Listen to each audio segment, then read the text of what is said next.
পারিবারিক দায়িত্ব কাগজটা নিয়ে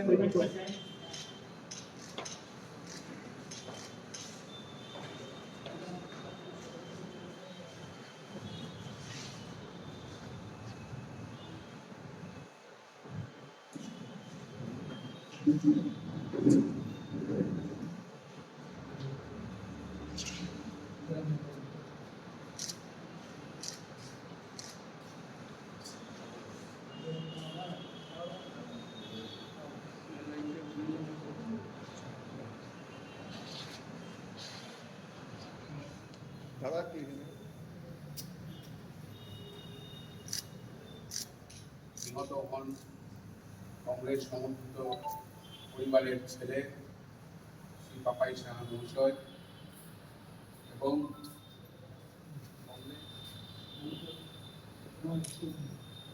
2011 সালে 11ই জুলাই আজকের এই দিনে কংগ্রেসের ডাকায় মৌন মিছিলে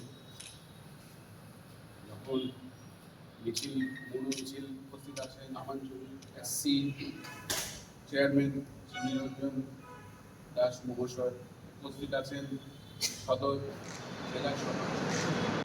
আমরা সবাই জানি যে 10ই জুলাই 2011 সনে বেসরকারি মেডিকেল কলেজ ত্রিপুরা মেডিকেল কলেজে অত্যাধিক ফিজ বাড়ানো নিয়ে কংগ্রেসের তরফ থেকে একটা প্রতিবাদ করা হয়েছিল স্টুডেন্টসদের স্বার্থে, এবং সেই প্রতিবাদে সেখানে টিএসআর নৃশংসভাবে অন্যায়ভাবে কংগ্রেসের ওয়ার্কারদের উপরে লাঠিচার্জ করে, এবং যে স্টুডেন্টরা সেখানে প্রতিবাদ করছিল তাদেরকেও খুব গুরুতর তারা আহত হয়, তাদেরকে অন্ধাধুন মারা হয়।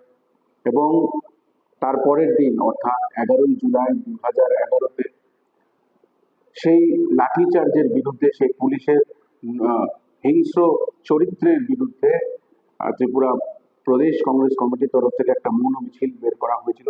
সেই মিছিলটা যখন কামানচমুনি পার হয়ে ওএসপিএস এর দিকে অগ্রসর হচ্ছিল, টিএসআর এর সঙ্গে তখন এক বাগদণ্ড হয় যারাই সেই র্যালিতে থাকে, এবং সেখান থেকে একটা মারমার সিচুয়েশন ক্রিয়েট হয়, যেখানে পুলিশ এবং কংগ্রেসের কর্মীদের উপরে মধ্যে এক সংঘর্ষ হয়।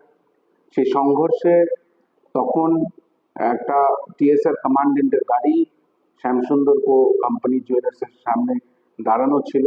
ওদের কমান্ডেন্ট কোনো একটা দোকানে কিছুটা কিনতে গেছিল এবং তার দেহরক্ষীরা বাইরে দাঁড়িয়েছিল। এই যে একটা আনঅ্যাভয়েডেবল সিচুয়েশন তখন ক্রিয়েট হচ্ছিল, সবাই দৌড়াদৌড়ি করছিল, দোকানপাট বন্ধ করে সবাই চিৎকার, দুপক্ষের মধ্যেই মারপিট চলছিল।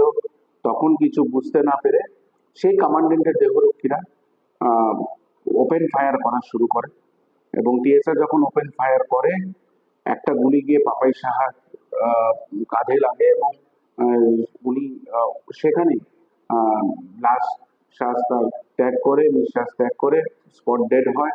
এবং পাপাই সাহা একজন ব্যবসায়ী ছিল এবং তার পুরো পরিবার কংগ্রেস সমর্থক হিসেবে আমরা জানি এবং জানতাম। সে একটা কংগ্রেস পরিবার থেকে এসেছিল এবং কংগ্রেসকে পাপাই সাহা সবসময় সমর্থন করত।